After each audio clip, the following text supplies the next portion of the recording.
Meaning. IFRS सुन चुके हैं, एक बार एग्जैक्ट मीनिंग के एग्जामिनेशन पॉइंट ऑफ व्यू से लिखने को आए तो they are a set of accounting standards developed by IASB, the international accounting standard setting body. The accounting standards, the standards issued by IASB are based on sound and clearly stated principles. Therefore IFRS are referred to as principle based accounting standards. They are the principle based accounting standards. This contrasts with the set of standards like Indian accounting standards, which contain significantly more application guidance. They are principle based, they are application based. These standards are often referred to as rule based accounting standards. Accounting standards issued by IASC and Standing Interpretation Committee. IASC had issued 41 accounting standards known as International Accounting Standards. Pehle International Accounting Standards hote the, they have been replaced. International Accounting Standards Committee has been replaced. IASC has been replaced by IASB. So International Accounting Standards, they have been replaced by IFRS and Framework for the Preparation of Financial Statements, out of which 12 IAS have been superseded and a large number of them have been revised. ये सब आपको याद करने की जरूरत नहीं है, just read. Standing Interpretation Committee was the interpretive body of IASC. The interpretation of IAS issued by SIC are described as SIC1, SIC2. IASB has adopted all outstanding IAS and SIC issued by IASC as its own standard. IASB has taken over, superseded the committee, IASC. IASC ने कुछ international accounting standards बनाए, फिर SIC form हुई, standing interpretation की, ठीक है, अच्छा किसका क्या, आपकी क्या इंटरप्रिटेशन बनती है इसमें से, अब ठीक है, ओके ओके ओके ओके, चलो ये सारे ओके हैं, ये सारे हटाओ। तो फिर उन्होंने पूरी अपने रिपोर्टिंग करी, रिव्यू करा, फिर IAS भी जब फॉर्म हुआ तो उन्होंने IAS में से भी चीजें ली, SIC की भी रिकमेंडेशन ली और फिर बने IFRS। कहानी those IAS and SIC continue to be enforced to the extent they are not amended or withdrawn by the board. New standards issued by IASB are known as IFRS. आपको वैसे question देंगे, IFRS कौन issue करता है, international accounting standards किसने issue करते हैं, ऐसे क्वेश्चन आ सकते हैं। तो कमेटी और बोर्ड में फर्क है।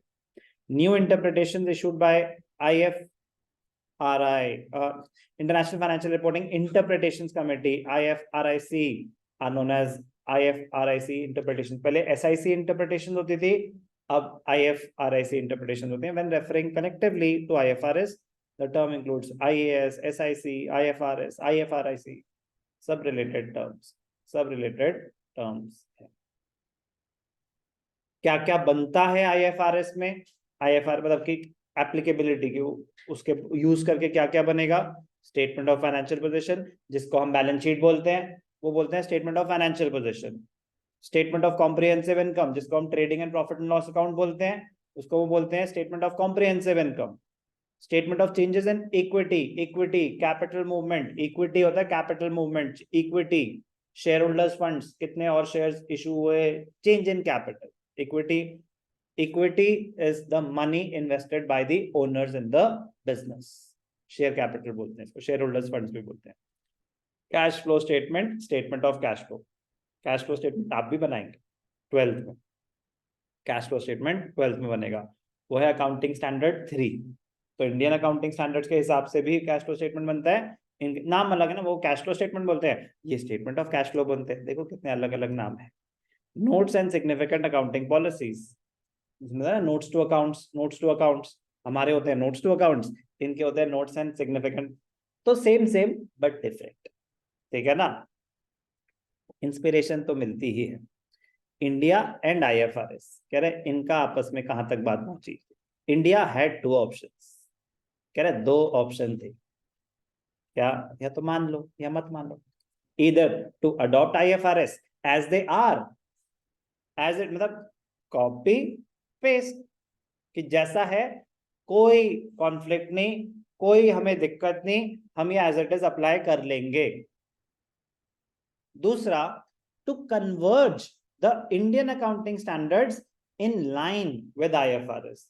एक तो होता है आपने बना दिए रूल्स, चलो हटाओ हमारे, आपके हम लगा देते हैं एज इट इज, आज से IFRS फॉलो होंगे। एक ऑप्शन तो ये था। दूसरा कह रहा नहीं देखो हमारे अपने रूल्स हैं, आपके अपने रूल्स हैं, आपके रूल्स का जो जो ऑब्जेक्टिव है वो हम इनमें से पूरा करके दे देंगे आपको, तो जो जो कॉन्फ्लिक्टिंग है हम उसको हटा देते हैं, वो वाला आपका अडॉप्ट कर लेते हैं। जो हम दोनों बातें सेम ही कर रहे हैं, हमारा हटाने की क्या जरूरत।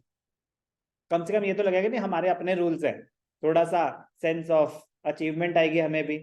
वरना तो होगा ना कि देखो जी ये अपने बना नहीं पाए, दूसरे इन्होंने अडॉप्ट कर लिए, उसमें कोई हर्ज नहीं है। But option, it decided to converge India, तो इंडिया है, कह रहा ना ना ना, हम आंख बंद करके आपके नहीं लेंगे, हमारे अपने चलेंगे, हम धीरे धीरे आपके अडॉप्ट करते रहेंगे जो जो हमारे लिए सूटेबल हैं। Convergence, converged accounting standards with IFRS. The converged accounting standards are titled as IND AS. They have been issued and notified. तो पहले होते थे सिर्फ अकाउंटिंग स्टैंडर्ड्स इंडिया के, बाहर वालों के IFRS। अब IND AS जो आया है, that is a convergence, that is a convergence.